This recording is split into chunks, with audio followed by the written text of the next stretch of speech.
had some really cool conversations that I've learned a heck of a lot. So we got him on the show today. Chip, welcome to the show. Glad to be here. Brother, we could go back to 15, 16-year-old, like watching you hit home runs, watching you chase down fly balls, watching you have a lot of fun on the baseball field. And that's where we met in sports in high school. And then watching you take a path to go and to be a police officer. And then the things that there were times that I asked you, I was like, hey, should I be a cop? And you're like, I don't know. 2002. Okay, 2002, we're in the end of 24. So, from 2002 to 2022, 23, just being a cop, kind of give us an overview of that time period for you. So when you're a police officer, of course, you go through the academy and stuff, but then when you get out, every year they do an evaluation. And they always ask you what your goals and all that stuff is. And ever since I started, they would ask me, what do you want to do? What do you want to do?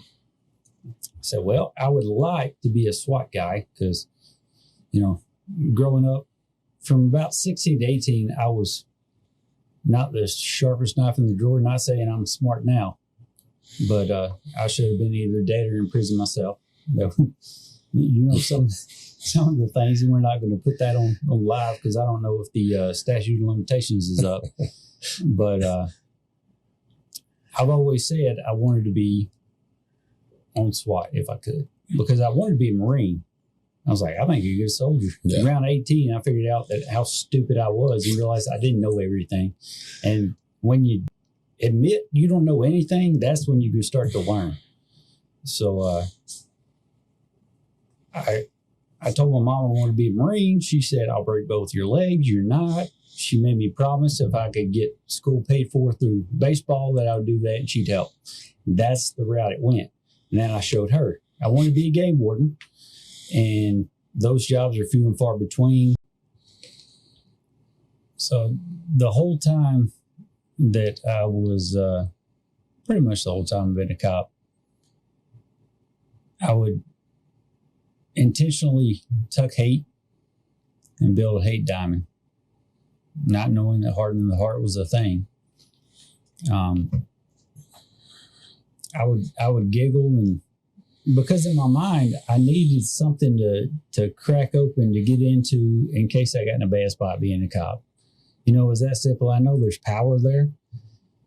Everybody feels good when you're angry. When you rage, you feel like you can do anything. You get that little adrenaline boost.